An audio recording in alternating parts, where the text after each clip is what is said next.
If you want to continue to follow our adventure, click subscribe. So you don't miss anything, click the bell notification. I watched some of these YouTube videos talking about the nomadic lifestyle and how wonderful it is. Come on out here, you're gonna love it. It's just cheap and it's never gonna be a bad moment. You're gonna love every second of it. Come on out here. It reminds me of the first time I bought a car.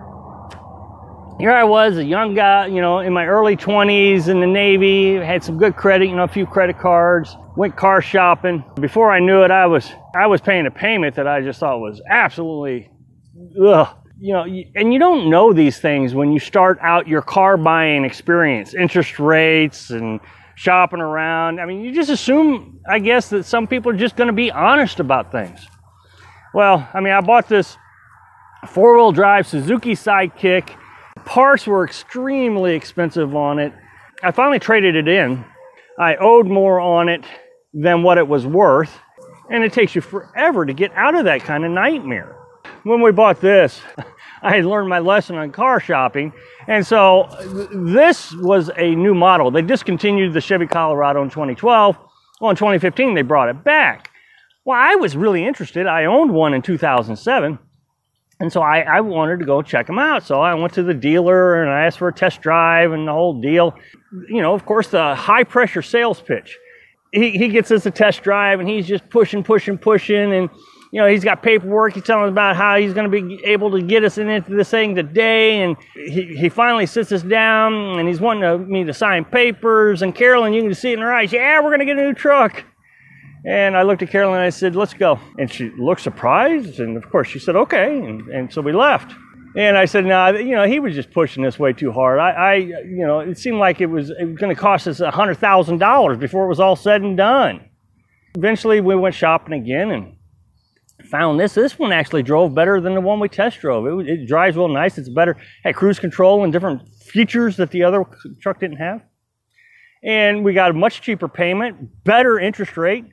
So, you know, I shopped around, I learned, and I learned from the experience of my early youth about this experience. Well, when I watch YouTube channels, that's what I see. When I talk about other YouTube channels, I get three types of folks.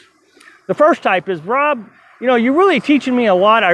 Things that other YouTubers aren't teaching, and we really appreciate it. I'm going to be better prepared when I come out here and live this lifestyle. That's great. I'm glad I can help. Then there's the second group that says, Rob, you saved me from a bad decision. Thanks for your input. If it wasn't for you, I'd be living this lifestyle. I'd be miserable, trying to figure out how to carry water and all the things that the other YouTube channels didn't tell me about. You let me know, and I've made a better decision. Great. That is perfect. Now, see, this is what I am hoping for with my YouTube channel, that you are now the more experienced car buyer, and that you'll go shopping around and looking for other YouTube videos. They kind of tell you the good, the bad, and the ugly, not just the, hey, it's great, come on out here. And then there's the third group, and this group really bothers me.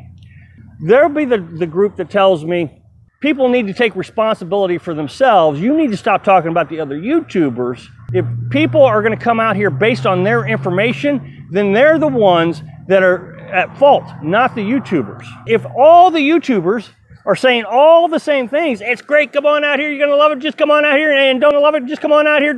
All of a sudden, you think, okay, there's nothing wrong with this. It's a high pressure sales pitch. Just like at the car shop, you know, when you're young and dumb, and you go out there and buy a car, you get something that you can't afford. And I have told you story after story after story about people who come out here and they get themselves in trouble. Car breaks down, they can't fix it, or it's not saving them money like a lot of YouTubers tell them it's going to save, and whatever. It's always a story that it comes down to money, they're miserable, and they can't stand it. And they get stuck.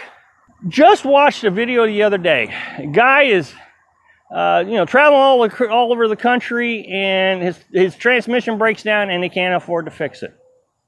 So now he's stuck in the national forest. He's asking for money, needs help. Everything was great until he became miserable. And my suspicions are now that he's in this situation, he probably won't ever recover from it. Because that's what I see all the time. They get into a situation and they can't recover from it. Guy who's been watching my YouTube channel for since we started, is currently stuck out in the desert. His van's broke down.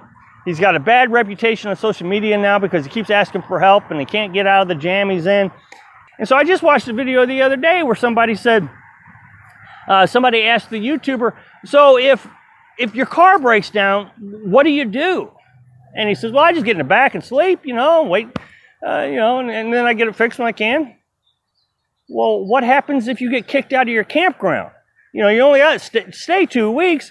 Right now, I'm waiting for tires on for my truck. Bought them at Walmart. I ordered them. It's going to take a week to get here. So I'm trying to keep bouncing around enough to stay in this location to get tires. But if I was broke down and the truck couldn't move, I get 5 days at this campground. They would kick me out. They probably tow my truck out. I don't know, maybe give me a ticket, fine me. It would be a bad deal. Now all of a sudden your costs that were inexpensive just went through the roof. What if the ranger gives you a ticket for being out there in the national forest with a broken down van? The ranger is going to say, get a tow truck, get out of here. Not, okay, you can stay here until you get your van fixed. That's just not the way it works. Well, I just watched another video the other day, and he was talking about how you can live out here for $500 a month. It's real easy. It's a great time. He says, now I spend a little bit more money than that, and he gave all kinds of excuses why he spends more money than that. The reality is if you don't do exactly like I do, and you don't go anywhere, you stay in your spot for 2 weeks, or you stay in an area for as long as you can, you'll stay in your spot for 2 weeks, then you go to the next forest or the next campground for 2 weeks, and you try to stay in an area for a season. We've been in Texas for nearly, a month and a half now. You know, just moving 100 miles here or there, just, really trying to slow down, because if we just drove and had fun, had a great time, we would be at the $2,000 to $2,500 range like this YouTuber is. Not at the $800 range, which he says you can live on very easily. Thanks for watching. Click like if you like the video, and happy travels.